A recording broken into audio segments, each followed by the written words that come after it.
ఉచిత సలహాలు. ఈ కథను రచించిన వారు ఎం కామేశ్వరరావు గారు. నారయ్యకు తాతలనాటి పూరిపాక ఒకటి ఉంది. దానిని ఆనుకుని విశాలమైన పెరడు ఉంది.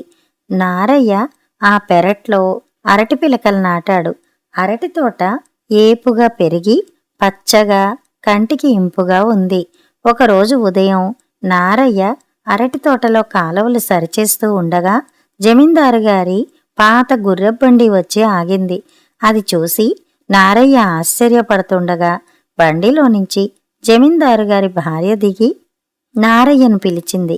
నారయ్య హడావిడిగా మట్టి చేతులు కడుక్కుని పైపంచతో తుడుచుకుంటూ వచ్చాడు. ఆమె అతని పేరు అడిగి తెలుసుకుని, చూడు నారయ్య, పెరటితో సహా నీ పాకను నాకు అమ్ముతావా అని అడిగింది. నారయ్య ఆశ్చర్యపోతూ జవాబు చెప్పలేదు. జమీందారు గారి భార్యకు తన పూరిపాకతో ఏం పనో అతనికి అంతుపట్టలేదు. డబ్బు గురించి సందేహించకు, 500 ఇస్తాను అన్నదామె. నారయ్య తన చెవులను తానే నమ్మలేకపోయాడు. ఆ పూరిపాక్కు ఎవరూ 200 కూడా ఇయ్యరు. అందుచేత ఆమె 500 అనేసరికి అతని నోట మాట రాలేదు. అతను మాట్లాడకపోవడం చూసి జమీందారు గారి భార్య ఆ మొత్తం చాలలేదు కాబోలననుకుని, సరే 750 ఇస్తాను, మరి మాట్లాడకు అన్నది. నారయ్యకు మూర్ఛ వచ్చినంత పని అయింది. 750 అది పెట్టి ఎంత వ్యాపారమైనా చేసుకోవచ్చునని అతను ఆలోచనలో పడ్డాడు. అప్పటికీ నారయ్య సరేననకపోయేసరికి జమీందారు గారి భార్య విసిగిపోయి ఆఖరి మాట 1000 రూపాయలు ఇస్తాను, నీ పాక ఇస్తావో ఇయ్యవో చెప్పెయ్యి అన్నది. నారయ్య అంగీకరించినట్టు తల ఊపి, అమ్మగారు, సాయంత్రం లోపల మేం పాకను ఖాళీ చేసిపోతాం.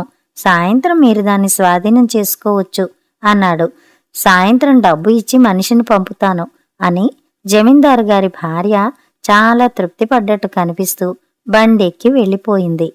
ఆవిడ అలా వెళ్ళగానే నారయ్య తన భార్యను ఉద్దేశించి, మన పంట పండిందేవు అంటూ ఎగిరి గంతు వేశాడు.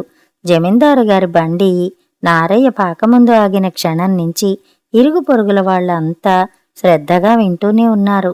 వాళ్ళందరూ నారయ్య దగ్గరికి వచ్చి, పాక నిజంగానే జమీందారు గారికి అమ్మేస్తావేమిటి అని వింతగా అడిగారు. 1000 రూపాయలు వస్తుంటే అమ్మకేం చేస్తాను అన్నాడు నారయ్య.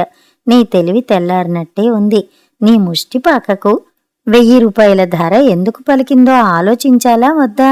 ఆవిడగారు ఏ లాభమూ చూసుకోకుండానే అంత డబ్బిస్తోందా? నీ పెరట్లోనో పాకలోనో ఏదో నిధి నిక్షేపం ఉన్నట్టు ఆవిడకు రూఢీగా తెలిసి ఉండాలి. నువ్వు వెర్రివెధవి కనుక అమ్మేయడానికి సిద్ధపడ్డావు. చూడు, ఏ పరిస్థితుల్లోనూ నువ్వు నీ పాకను అమ్మకు. ఆ నిధి నిక్షేపమేదో నువ్వే తవి తీసుకో. ముష్టి 1000 రూపాయలకు ఆశపడకు అని నలుగురు నారయ్యకు ఉచిత సలహాలిచ్చి ఉక్కిరి బిక్కిరి చేసి వెళ్ళిపోయారు. ఈ సలహాలు నారయ్యకు నచ్చాయి. అతని భార్య కూడా వాళ్ళు చెప్పింది నిజమే. రేపు కూతురికి పెళ్లి చెయ్యబోతూ ఆవిడ 1000 రూపాయలు పెట్టి ఈ పాక ఎందుకు కొంటుంది? కూతుర్ని ఇందులో గృహప్రవేశం చేయిస్తుందా అంది. సాయంత్రం జమీందారు గారి మనిషి డబ్బు తీసుకుని వచ్చినప్పుడు భార్యాభర్తలిద్దరూ పాకను అమ్మే ఉద్దేశం మానుకున్నామన్నారు. అతను వెళ్ళిపోయాడు. ఆ రాత్రి లాంతరు వెలుగులో నారయ్య పెరట్లోని అరటి చెట్లన్నీ పీకిపారేసి పెరడంతా లోతుగా తవ్వి చూశాడు. ఏమీ దొరకలేదు. పాక లోపల తవ్వినా ఏమీ లేదు. కప్పంతా పీకి చూసినా ఫలితం లేకపోయింది. తెల్లవారింది. బంగారం లాంటి బేరం చెడగొట్టుకున్నాం అన్నాడు నారయ్య ఏడుపు గొంతుతో. ఇప్పుడైనా మించిపోయిందేముంది? నువ్వు వెళ్ళి ఆవిడతో పాకను అమ్ముతామని చెప్పు. 500 ఇస్తానన్నా తటపటాయించక ఒప్పేసుకో అంది నారయ్య భార్య.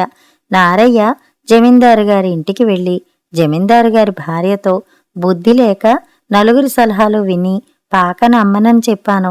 ఇప్పుడు అమ్మాలనుకుంటున్నాను. మీకు తోచిన ధర ఇప్పించండి అన్నాడు. ఆమె చిన్నగా నవ్వి, ఇంక నీ పాక నాకు దేనికి? పందెం ఎలాగూ ఓడాను అంటూ ఆమె తనకు జమీందారు గారికి మధ్య పందెం మాట చెప్పింది. జమీందారు గారి బండి తాత ముత్తాతల నాటిది. ఆమె కాపరానికి వచ్చినప్పటి నుండి జమీందారు గారి చేత కొత్త బండి కొనిపించాలని ప్రయత్నిస్తోంది. కాని జమీందారుకు పాత బండి అంటే ప్రాణం. ఆయన తాత ముత్తాతలందరూ అందులోనే ఊరేగారు. పూర్వీకుల నుంచి వస్తున్న వస్తువులను ఎవరూ వదులుకోరు. చివరకు ఊరి చివర అరటిపిలకలు నాటినవాడు కూడా తన తాత ముత్తాతల నాటి పాకను వదులుకోడు. నిలువెత్తు ధనం పోసినా వాడు దాన్ని అమ్మడు. కావలిస్తే అడిగి చూడు అన్నాడు జమీందారు. దాని మీదట ఇద్దరూ 1000 రూపాయలు పందెం వేసుకున్నారు. ఆ పందెం ఓడిపోయింది జమీందారు భార్య. పందెం గెలుస్తానన్న ధైర్యంతోనూ, జమీందారు గారి చేత కొత్త బండి కొనిపించాలన్న పట్టుదలతోనూ 1000 రూపాయలు నీకిస్తానన్నాను. నువ్వు ఊళ్ళో వాళ్ల ఉచిత సలహాలు విని నా ఆశలన్నీ నట్టేట ముంచావు. నీకు తెలుసా, నీకు సలహాలు ఇచ్చిన వాళ్లే నా దగ్గరికి వచ్చి తమ ఇళ్లను 500కే ఇస్తామన్నారు. నలుగురి మాటలు విని నష్టపోయావు. ఇకనైనా బుద్ధి తెచ్చుకో, వెళ్ళు అన్నది జమీందారు గారి భార్య.